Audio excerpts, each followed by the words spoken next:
अस्सलाम वालेकुम। आप देख रहे हैं प्रोग्राम बयानिया और मैं हूं आलिया शब्बीर। नासरीन, सैलाब से होने वाली पाकिस्तान में जो तबाही है इसकी गूंज पूरी दुनिया में फैल गई है। यूनाइटेड नेशंस के फोरम पर भी इस पर बहस की जा रही है। Prime minister of Pakistan delegation के साथ यूनाइटेड नेशन के फोरम पर पाकिस्तान के इस मसले को हाईलाइट कर रहे हैं और बता रहे हैं कि किस कदर नुकसान हुआ है।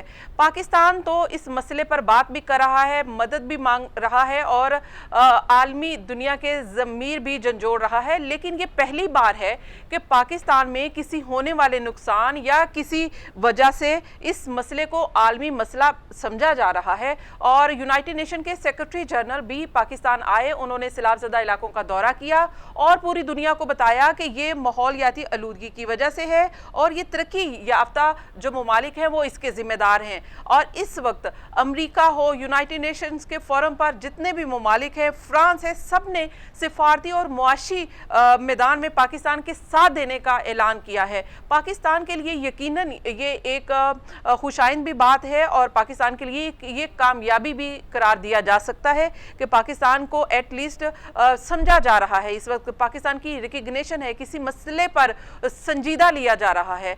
आज के प्रोग्राम में इस पर बात करेंगे। प्राइम मिनिस्टर ऑफ पाकिस्तान के यूनाइटेड नेशन के फोरम पर स्पीच का भी हवाला देंगे। साथ साथ बात करेंगे हम पाकिस्तान में होने वाली सियासी जो तनाज़ात हैं, सियासी जो पेचीदगियां हैं, आखिर ये हल क्यों नहीं हो रही हैं।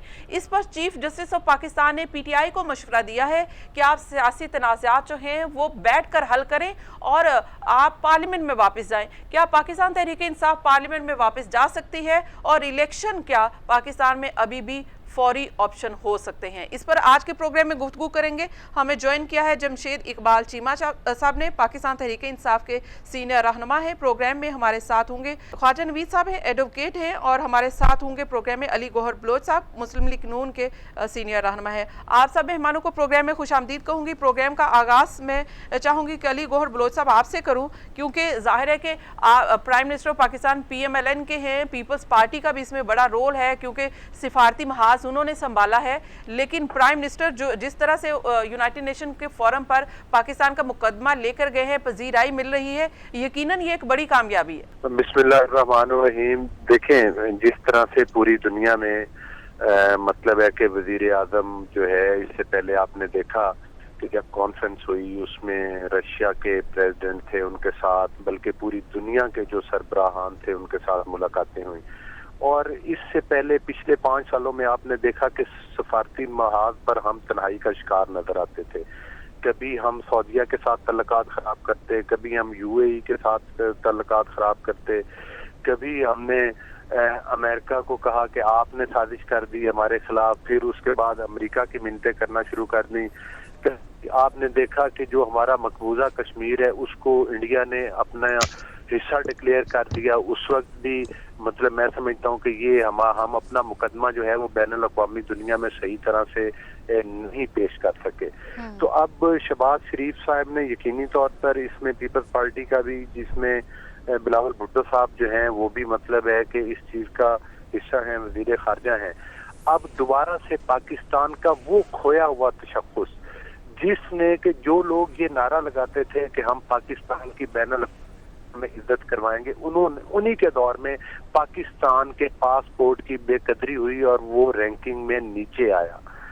जब हम वो पार्टी जो कि पाकिस्तान की ठीक इज्जत बहाल करवाएंगे, लेकिन उसने हमारे मकबूजा जो कि कश्मीर था उसकी भी वो हैसियत कायम ना रख सके और उस महाज पर भी जो है वो हमें, मैं समझता हूँ कि शिकस्त हुई। और उस पर भी सवालिया निशान उठते हैं कि जब ट्रंप के साथ मीटिंग हुई थी तो उसमें शायद हमारी हुकूमत ने यकीन दहानी करवाई थी, शायद मतलब है कि उस वक्त की जो सियासी लीडरशिप थी उन्होंने करवाई, और अपना यही वजह थी कि अपना मुकदमा जो है वो सही तरह से कॉन्टेस्ट ना किया बैनुल अक़वामी दुनिया में। एक तरफ हमारे वजीर खारजा थे जो मुल्तान में बैठ के एक बयान दे देते थे, दूसरी तरफ मोदी थे जो पूरी दुनिया में उस कब्जे के बाद उन्होंने कोई ऐसा मुल्क नहीं छोड़ा है कि जिसका उन्होंने दौरा ना किया हो और अपने झूठ को और अपने जुल्म को वो सच साबित करने की कोशिश करते रहे। तो जाहिर है इन चीजों पर टाइम तो लगता है। जिस तरह से कि हमारे साबका मतलब है कि जो 2-4 साल गुजरे हैं हुकूमत के, जो इमरान खान साहब की थी, उन्होंने मुआशी तौर पर पाकिस्तान को बहुत नुकसान उठाया। ये कहते थे कि हम IMF के पास नहीं जाएंगे, बड़ी भयानक शराइत के साथ उसी IMF से कर्जे लिए, जिसकी वजह से आज भी पाकिस्तान मुआशी बहरान से मुकम्मल तौर पर बाहर नहीं आ सका। लेकिन मैं समझता हूँ कि शहबाज शरीफ साहब की शबाना रोज मेहनत से और जो वो मुशावरत मियां नवाज शरीफ साहब की जेरे क़यादत उनके मशवरों के साथ हुकूमत चला रहे हैं, तो इंशाअल्लाह ताला इसमें कोई शक नहीं है कि हम जमशेद इकबाल चीमा साहब हमारे साथ पाकिस्तान तहरीक इंसाफ से हैं, उसी मकाम पर आएंगे और सियासी तौर पर भी उसी मकाम। जी ठीक है जमशेद साहब, मैं आपसे ये सवाल करना चाहूंगी कि एटलीस्ट ये तो पाकिस्तान के हक में बेहतर है, आप लोग अप्रिशिएट करेंगे इस गवर्नमेंट को, तनकीद अपनी जगह पे, जो भी इख्तिलाफात हैं अपनी जगह पे, ये अप्रिशिएट तो करेंगे कि पहली दफा है कि पाकिस्तान के किसी मसले को, किसी नुकसान को, उसका अजाला करने के लिए पूरी दुनिया आगे बढ़ रही है, उसका इदराक भी कर रही है और साथ देने की बात भी कर रही है। जी, ये रिजीम चेंज के बाद 2 कैजुअलिटीज हैं उसकी, एक मीडिया और एक न्यूट्रल्स की रेपुटेशन। वजह ये कि यहाँ पे यू कैन से कि सच कम बोला गया है। तो मैं समझता हूँ कि देखें आज का जो स्पेशली आज की मैं बात करूँ कि एक इतनी बड़ी कैटास्ट्रॉफी आई कि इतना बड़ा नुकसान हुआ और उस नुकसान की वजह कोई नहीं थी, बगैर वजह के नुकसान हो गया हमारा, कि हमारा एक सूबा बल्कि 2 सूबे डूब गए, और 2 सूबे जो डूबे हैं उसकी वहाँ जो बारिश हुई है वो बारिश थोड़ी हुई है, नुकसान कई गुना ज़्यादा हुआ है। ये being technical person I can comfortably से कि बहुत सारा नुकसान आप कह लें कि इंटेंशनल है, जानबूझ के किया गया है, और उसकी दो नतीजे निकालने चाहते हैं। एक तो हैरात ज़्यादा है, हैरात आए तो उसमें से लीकेज अच्छी हो जाती है, और दूसरा ये कि उसमें से यू कैन से कि इलेक्शन को डिले किया जा सके। ये 2 मेन उसमें से नतीजे निकालने की कोशिश हो रही है। देखें सिंपल सी टेक्निकल बात करें, गुजरात, गुजरांवाला, सियालकोट, जेलम, यहाँ उतनी ही बारिश हुई है जितनी लाड़काना में, जैकबाबाद में, डेरा मुराद माली, ओस्ता मोहम्मद में बारिश हुई है। ये सारे इलाके सिंध वाले डूब गए, पंजाब का एक भी नहीं डूबा, एक भी जिला नहीं डूबा। आपका ये ख्याल है कि ये अच्छा मेरी बात सुन लेना आर्या, प्लीज आर्या बात सुन लेना please, ji ji ji please बात सुनो। दूसरी बात ये है कि ये जो लेफ्ट बैंक कैनाल है, लेफ्ट बैंक कैनाल में जो बारिश आउटफॉल ड्रेन है, आउटफॉल ड्रेन में यहाँ पे बारिश को रुके हुए 1.5 महीना हो गया है। 1.5 महीना बारिश को रुके हुए हो गया, आज भी वहाँ 4 फुट पानी खड़ा है। इससे ज्यादा नालायकी, अब इस नालायकी को जब PDM की 14 जमातों की हुकूमत है वो 1.5 महीने में पानी ना निकाल सकें, इसे भी आप उनकी कामयाबी बताएं, भीख मांगने को कामयाबी बताएं, लोग थोड़ा सा हमें भीख दे दें तो ये कामयाबी बताएं, ऐसा नहीं होता। आज दुनिया में जो हमारी तरफ लोगों का रुख हुआ है इसकी वजह यह है कि सारी दुनिया में सैलाब खत्म हो गए, दुनिया डेवलप हो गई, वहाँ पे लोगों ने ड्रेन बना लिए, डैम बना लिए, पानी स्टोर होता है, बारिशें होती हैं, सारा पानी स्टोर होता है। दुनिया में कभी कहीं आपको कभी सैलाब जो है वो ये पहले अक्सर होते थे, अब बहुत कम हो गए। वजह यही कि डेवलपमेंट का तरीका ही ये है कि सैलाब आए या अर्थक्वेक आए या ड्राउट आए, उसका इम्पैक्ट कम आए। हमारे यहाँ सैलाब उतना नहीं आया जितना इम्पैक्ट आ गया। सो इस नाकामी को, इस फेलियर को, इस बुरी परफॉर्मेंस को, इस बैड गवर्नेंस को आप यहाँ कामयाबी ना बताएं प्लीज। ये थोड़ा सा मेहरबानी करें इस कौम पे। हम कहते हैं कि जब भी जो बंदा बूट पहन के हेलीकॉप्टर पे बैठ के राशन फेंकता है वो बड़ा ही और हर 3रे साल 4थे साल वो बड़ा ही नाअहल आदमी है, वो बड़ा ही नकम्मा आदमी है।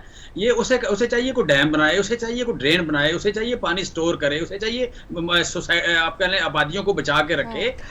और जो जितने भी बिल्कुल ये चाहिए। अच्छा चीमा साहब, अब मुझे एक सवाल की इजाजत दे दें। डेवलपमेंट का रिजल्ट ही ये है कि नेचुरल कैलेमिटी का नुकसान कम हो। अगर नेचुरल कैलेमिटी का नुकसान तो से ज्यादा हो जाए या जरूरत से ज्यादा हो जाए तो इसका मतलब फेलियर है। इसे फेलियर के तौर पर लें। ये कौम को मिसगाइड हम ना करें, कौम को हम गाइड करें। मैं कंडेम करता हूं बिलावल की परफॉर्मेंस को, मुराद अली शाह की परफॉर्मेंस को, शहबाज शरीफ की परफॉर्मेंस को, और चौधरी परवेज इलाही के बारे में क्या ख्याल है? इन्होंने किया, डबो दिया सूबों को डबो दिया है और परफॉर्म नहीं किया। लिहाजा आइंदा के लिए परफॉर्म करें, अपनी गलतियों से सीखें, ऑडिट करें। चलें ठीक है, लेकिन 4 ड्रेन चारों बंद है। अच्छा ठीक अच्छा चीमा साहब, मुझे तो भी तो इजाजत दे, मैं भी ज़िमनी सवाल कर लूँ ना। आप कह रहे हैं कि ये सब कुछ इन्होंने खुद किया है, ये खुद जिम्मेदार है। तो जनूबी पंजाब डूब गया, क्या उसमें फिर पीटीआई जिम्मेदार है, उनकी हुकूमत जिम्मेदार है? केपीके जहाँ जहाँ डूबा है वहाँ पे फिर केपीके जिम्मेदार है, फिर वो जिम्मेदारी आप लें और दूसरी जिम्मेदारी उन पे डालें? देखिए, ये बिल्कुल आपकी बात ठीक है, बड़ा जेन्युइन सवाल है, बड़ा ही जेन्युइन सवाल है। ये जो राजनपुर डूबा है कि पंजाब में एक सूबा डूबा है, एक जिला डूबा है कि आप कह रहे हैं जिला राजनपुर में सौड़ा डैम हम बना रहे थे, अभी कंप्लीट नहीं हुआ था तो ये सैलाब आ गया, हमें कंप्लीट करना चाहिए था। ये जिम्मेदारी हम पे है, होनी चाहिए, हमें माननी चाहिए।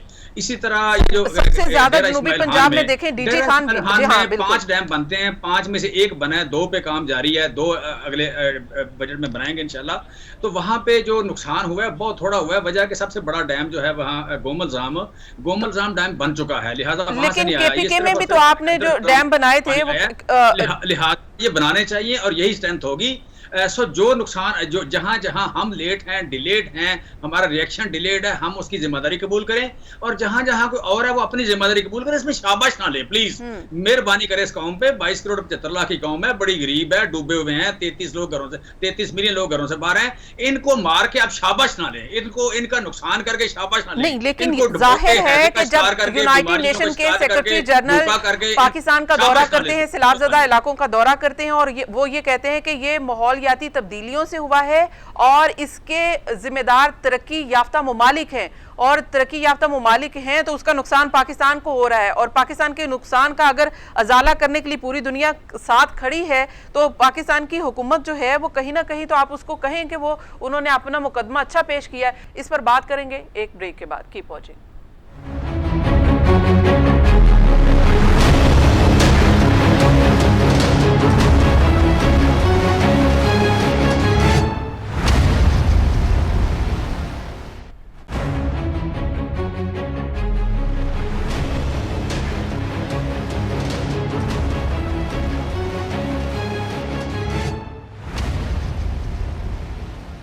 वेलकम बैक नाज़रीन, प्रोग्राम एक बार फिर से खुशामदीद। हम अगर बात करते हैं पूरी दुनिया अगर हमारी किसी भी नुकसान में मदद करती है तो हम क्योंकि तरक्की पजीर ममालिक में शामिल हैं, तो हम जब भी कोई नुकसान होता है, जब भी कोई मसला होता है, हम आलमी फोरम, आलमी दुनिया को देखते हैं कि वो पाकिस्तान की मदद करें, वो इस मुल्क को जो होने वाले नुकसान है उसका अजाला करें, उसका इदराक करें। इसकी वजह से हम कहते हैं कि पाकिस्तान में एटलीस्ट रिकग्निशन है पाकिस्तान की, और मसले के ऊपर बातचीत की जा रही है। ख्वाजा नवीद साहब, मैं चाहूंगी कि as a independent Khwaja Sahab आप क्या समझते हैं कि क्या इस वक्त जो पूरी दुनिया, यूएनओ के सेक्रेटरी, अमरीकी सेनेटर और पूरी दुनिया पाकिस्तान में इस मसले को तरक्की याफ्ता ममालिक के साथ जोड़ रही है, क्या हम ये समझें कि ये हमारा इंटरनल मसला है और इसका नुकसान जो है वो हमारा नुकसान है, हमें मदद नहीं लेनी चाहिए, और अगर दुनिया हमारी मदद को आ रही है तो हमें ये भीख नहीं लेनी चाहिए? नहीं जी नहीं, ये तो बड़ी अजीब बात है कि लोग हमारी मदद को आ रहे हैं और हम ये बैठकर सोचें कि हमको मदद नहीं लेनी चाहिए। हमें इस वक्त मदद की इतनी ज़्यादा ज़रूरत है कि आप देखिए वो जो मैसेज आता है टेलीफोन का कि आप एक नंबर घुमाएं तो 10 रुपये प्राइम मिनिस्टर के रिलीफ फंड में चले जाएंगे। यानी इस वक्त हमें तो 10-10 रुपये की ज़रूरत है, हम 10-10 रुपये जमा कर रहे हैं। देखिए, सैलाब में किसी को ब्लेम करने की कोई ज़रूरत नहीं है, ये कुदरती आफत है, आसमानी आफत है, ग्लोबल चेंजेस हुई हैं और उसमें पाकिस्तान के ऊपर इसका सबसे ज़्यादा असर हुआ है, और इसलिए यहाँ पे इस साल बारिशें बहुत ज़्यादा हुई हैं, इस साल गर्मी भी बहुत ज़्यादा पड़ी है। 42 डिग्री सेंटीग्रेड तक कराची में हम लोग गर्मी बर्दाश्त की है, पहले कभी ऐसी गर्मी नहीं हुई। कहते हैं पंजाब में भी इसी हिसाब से तेज़ गर्मी हुई है। ये ग्लोबल चेंजेस हैं, और ग्लोबल चेंजेस का सारा असर पाकिस्तान पे पहले हो रहा है और ज़्यादा हो रहा है। अच्छा, अब ये जो यूएनओ में हाईलाइट हुआ है इसलिए कि हमारे चूँकि कोई इंतज़ामात नहीं थे, ना हमारे पास कोई पानी को रोकने का ऐसा सिलसिला था, कच्चे मकानात थे, पूरे के पूरे बह गए, तो कितने सैकड़ों लोग यहाँ इसमें फौत हो गए। तो पूरी दुनिया में इंसानी जान की बहुत बड़ी कीमत है। आप देखें, जब कोविड से लोग मर रहे थे, अमेरिका जैसी बड़ी मईशत ने अपने बाज़ारों के बाज़ार, मार्केटों की मार्केटें बंद कर दी, और कितने महीने बंद कर दिया। लंदन में, यूरोप में उन्होंने हर चीज़ बंद कर दी। क्यों? कि वो माशी नुकसान से ज़्यादा जानी नुकसान को बचाना चाहते हैं। इंसान की जान की कीमत है। हमारे जो बंदे फौत हुए हैं वो इसलिए आगे बढ़ बढ़ कर आ रहे हैं, वो हमारी मदद के लिए, कि वो नहीं चाहते कि कभी दोबारा इस आफत में ज़्यादा लोग हलाक हों और अपनी जानों से उनकी जा हो जाएं। तो ये जो हमारे साथ मदद मिल रही है, ये कोई हमारी वजह से नहीं मिल रही, ये उनकी वजह से मिल रही है जो इसमें फौत हो गए हैं। पूरी दुनिया को फौत हो जाने लोगों के साथ हमदर्दी है। उसमें छोटे छोटे बच्चे हैं, उसमें ख़वातीन हैं, प्रेग्नेंट औरतें हैं, बीमार बूढ़े हैं, वो सारे के सारे पानी में बह गए हैं, अपने आप को बचा नहीं सकते थे। तो आलमी ज़मीर जब ये देखता है तो वो चीख उठता है, वो इसलिए हमें मदद कर रहे हैं। यूनाइटेड नेशन वाले भी इसीलिए आए हैं, वो यूनाइटेड नेशन का सेक्रेटरी जनरल खुद यहाँ आया देखने के लिए कि यार ये ऐसे कैसे हो गया, क्यों, ये किस तरह के लोग के इतने सारे मर गए, इतना पानी आया। तो इस वजह से वो हमारी मदद कर रहे हैं। अब हमारी हुकूमत को चाहिए कि बजाय ये टेंट और चीज़ें जो बाहर से आ रही हैं उसको लेकर और गोदामों में बंद करें और वो करें कि MNA और MPA बांटेंगे और कोई NGO नहीं बांटेगी और हमें दे दें और फिर बांटें। इन सब चीज़ों से क़त्अ नज़र आप लोगों की मदद करें और प्लानिंग करें कि आइंदा अगर सैलाब, ये तो अब आता रहेगा क्योंकि ये ग्लोबल चेंज हो गई है, यहाँ अब हर साल ऐसे ही बारिशें होंगी। हमें उसका इंतज़ाम करना है कि इन लोगों को या तो पक्के मकान बना के दें, मिनिस्ट्री ऑफ हाउसिंग जो है उसको बजट दें लंबा चौड़ा, वो तमाम लोगों को पक्के मकान एक एक कमरे के बना के दे दें, ताकि आइंदा कभी बारिश आए तो वो ये उनके मकान जो है बह ना जाएं। मट्टी के घर होते हैं, वो जैसे पानी लगता है वो मट्टी में घुल जाती है और वो बेघर हो जाते हैं, उनका सारा सामान भी चला जाता है। ऑल्टरनेट और अब रिहेबिलिटेशन की तरफ हमें आना होगा, अब इस नुकसान का इजाला करना है। मुझे यही कहना है कि आप ये पैसे लें, मदद, इसको खाएं नहीं, इसको चावलों में ना लगाएं, इनमें उसमें ना डालें। वो NGOs कर रही हैं, हम खाना भी पहुँचा रहे हैं उनको, वो सारी चीज़ें पहुँच रही हैं।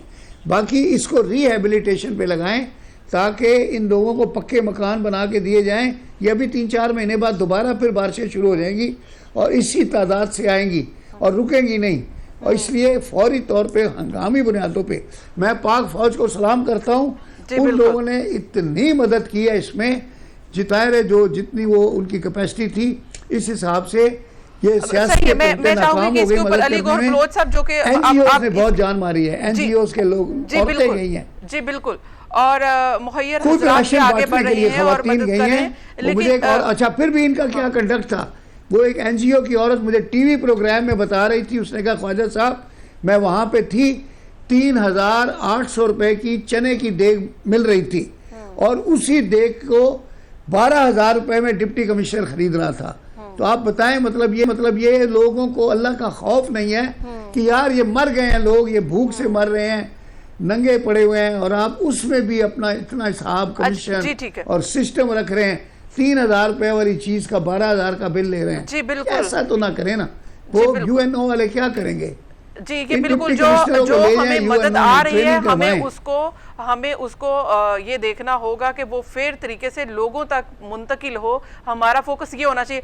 अली गौहर बलोच साहब कमेंट कर दीजिएगा, क्योंकि ये चीज हमें देखनी है कि जो हमें बाहर से मदद आ रही है वो जिन लोगों के लिए आ रही है उन तक पहुंचनी चाहिए, ना कि ये MNA को दी जाए, आप इसके ऊपर कमेंट कर दीजिए कि जमशेद इकबाल चीमा साहब ने तो सारा ये जो सैलाब आया है सबकी जिम्मेदारी इस गवर्नमेंट के ऊपर डाल दी है, तो अब इसके ऊपर आप बताइए कि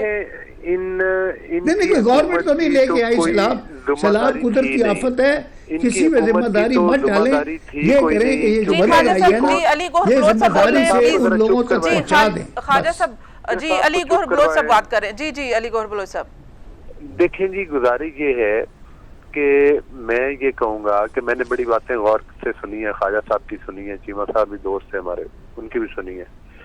जाहिर है रिलेशन अपनी जगह पर है, लेकिन नजरियाती इख्तलाफ तो है, और नजरियाती इख्तलाफ इस वजह से है कि जिस हुकूमत ने पिछले 4 साल, जो कि पूरी दुनिया को पता है कि एक बदनामे जमाना इलेक्शन के जरिए इलेक्शन चुरा के इस हुकूमत पर, इस मुल्क पर मुसल्लत हुई, जिसने उस पौने 4 सालों में इस मुल्क का मुआशी तौर पर और इखलाकी तौर पर और सियासी तौर पर जनाजा निकाल दिया, बेड़ा गर्क कर दिया, तबाही और बर्बादी कर दी, जिन्होंने अपनी करप्शन के बड़े बड़े नए नए स्कैंडल्स बनाए, अरबों रुपए दोनों हाथों से लूट के चले गए, ना यहाँ पर करोड़ों अरबों छोड़े और ना यहाँ पर एक चम्मच तक छोड़ा, जो इस मुल्क का मैं समझता हूँ एक एक जो खून का कतरा है वो इन लोगों ने अपनी करप्शन के जरिए निचोड़ा। और सबसे अफसोसनाक बात यह है कि अब जो एक नागहानी आफत आई है उस पर भी ये लोग सियासी बयान देते हैं और सियासत करते हैं।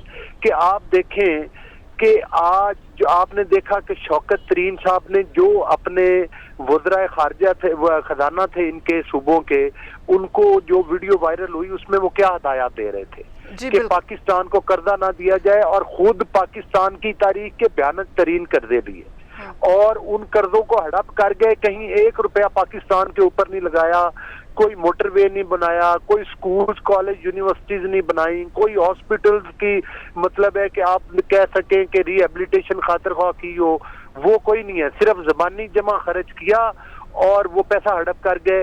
हत्ता के जो बाहर से कोरोना का फंड आया था वो भी खा पी गए। उसके ऊपर भी मतलब ये सूरत हाल है कि इन्हीं के एडिटर जनरल जो है वो अपने खैर वो जजमेंट दे चुके हैं। तो गुजारिश करने का मकसद ये है कि एक तरफ डॉक्टर आता था, हाथ धोने सिखाता था, वो हाथ धोने में सारा कुछ धो के चला गया। जी, सैलाब की जो आफत आई है उस आफत में भी अब ये बैनुल अक़वामी दुनिया से और यूएनओ से ये कह रहे हैं कि भाई आप इस हुकूमत को फंड ना दे। मकसद है कि ये IMF को कहते हैं कर्जा ना दे, ज़कात वालों को कहते हैं कि इन सैलाब ज़दगान जो है वो बेचारे मुश्किल में पड़े रहे, वो पैसे को और खुराक को तरसते रहे। एक तरफ हमारे मुल्क के वजीर आजम है मोहम्मद शहबाज शरीफ साहब, वो पूरी दुनिया का दौरा कर रहे हैं और दुनिया को बैनुल अक़वामी दुनिया को कायल कर रहे हैं कि हमारा मुल्क इस वक्त बहुत बड़ी मुसीबत में है।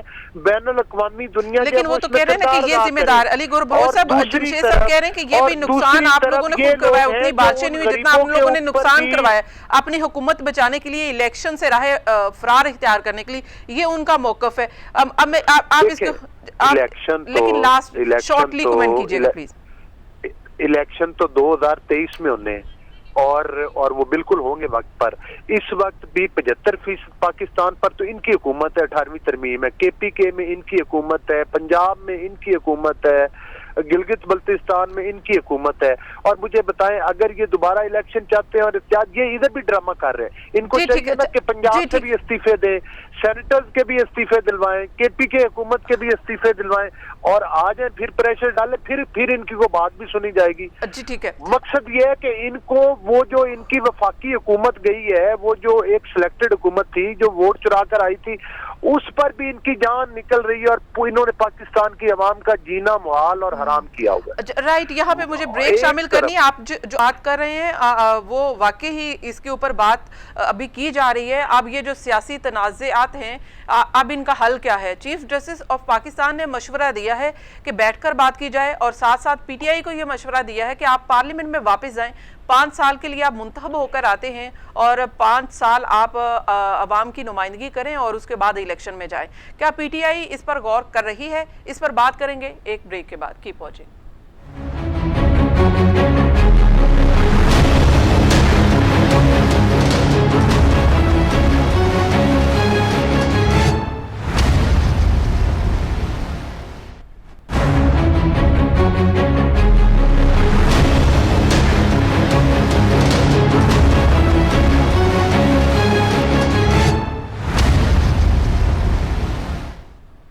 Welcome back Nasreen. अब हम बात करें पाकिस्तान में इस वक्त सबसे अहम इशू ये है कि पाकिस्तान में जो सियासत है वो मुस्तहकम हो, वो किस तरह से हो सकती है। पाकिस्तान तहरीक इंसाफ वाहिद अपोजिशन में है इस वक्त, जो कि वफाकी अपोजिशन कहा जा सकता है, और वो इस वक्त चाहती है कि इलेक्शन हो। लेकिन जो कि चीफ जस्टिस ऑफ पाकिस्तान ने उनको मशवरा दिया है कि सियासी तनाज़ात का हल अदालतों में नहीं होगा, बातचीत से होगा और आप पार्लियामेंट में वापस जाएँ।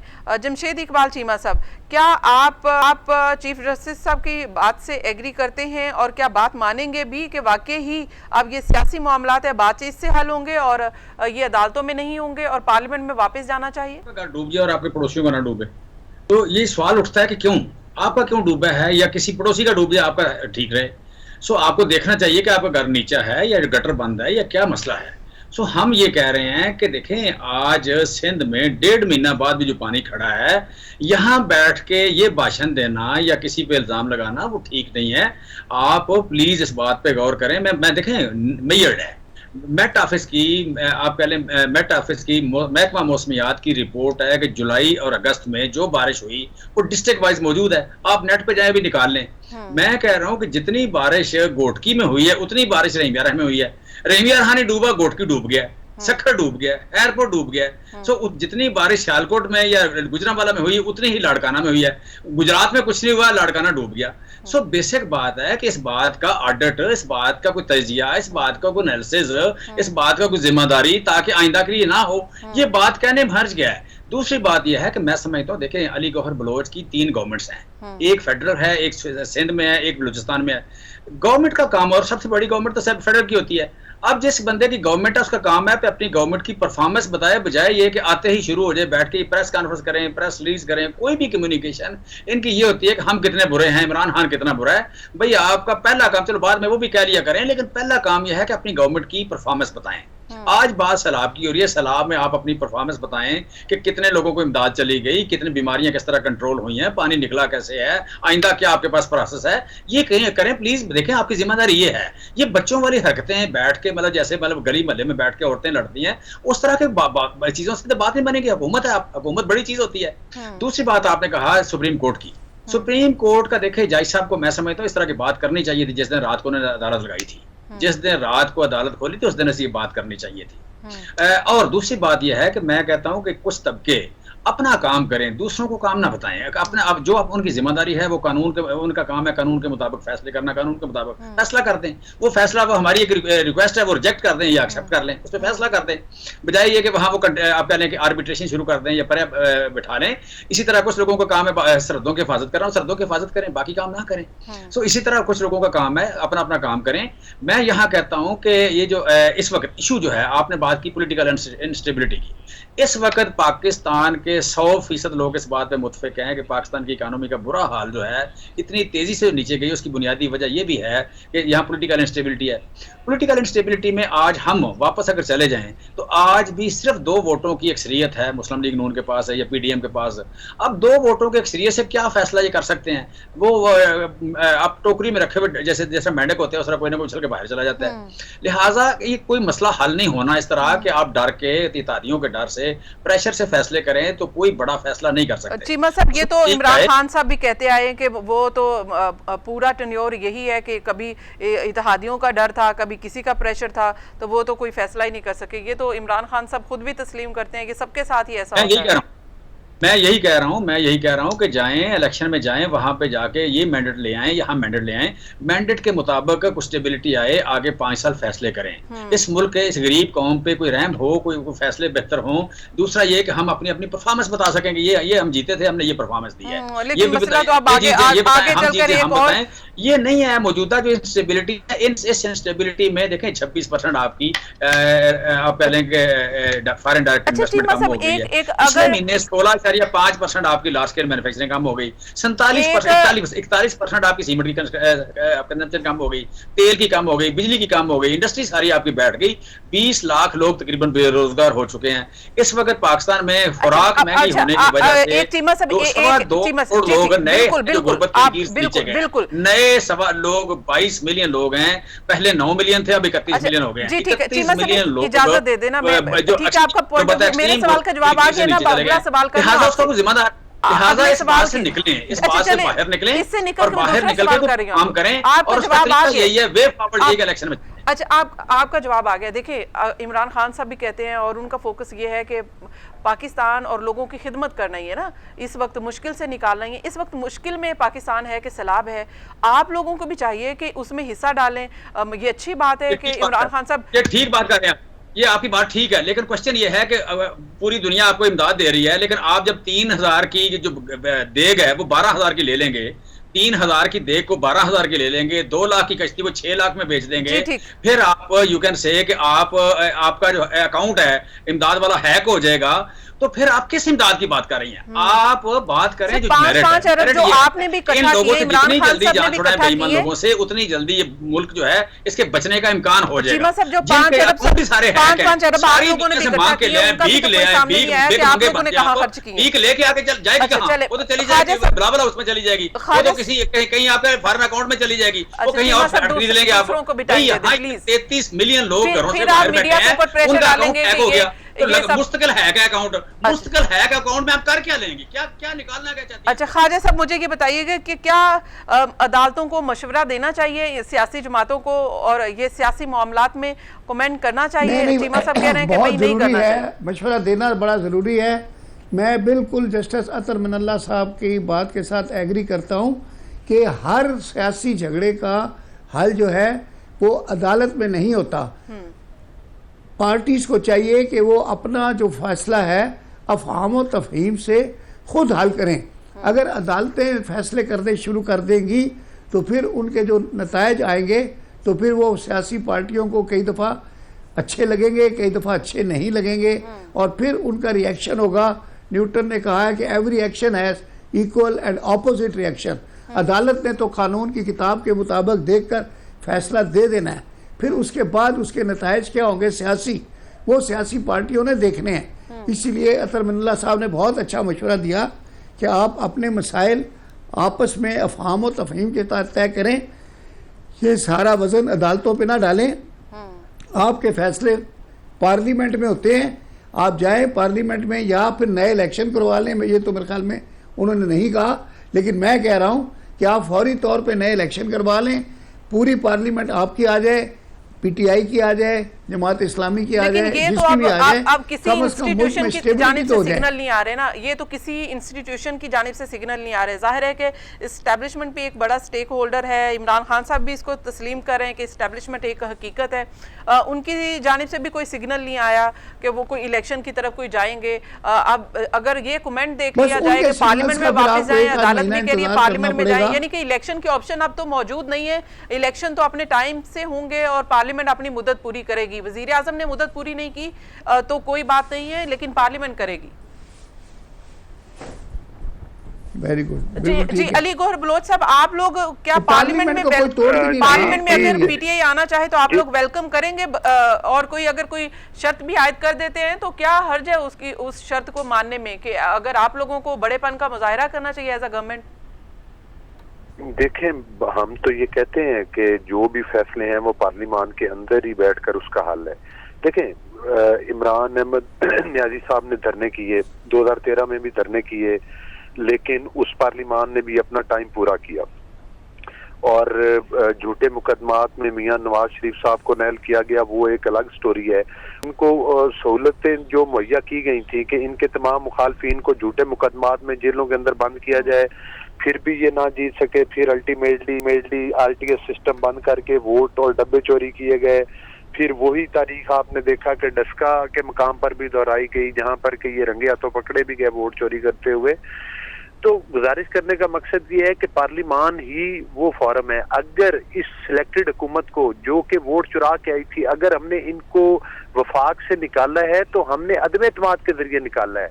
इस गैर आईनी और गैर जमहूरी हुकूमत को और गैर कानूनी हुकूमत को एक आईनी और कानूनी तरीके के साथ हटाया गया है, एक प्रोसीजर के तहत हटाया गया है। आइन में मुद्दत 5 साल की समझी की लिखी हुई है।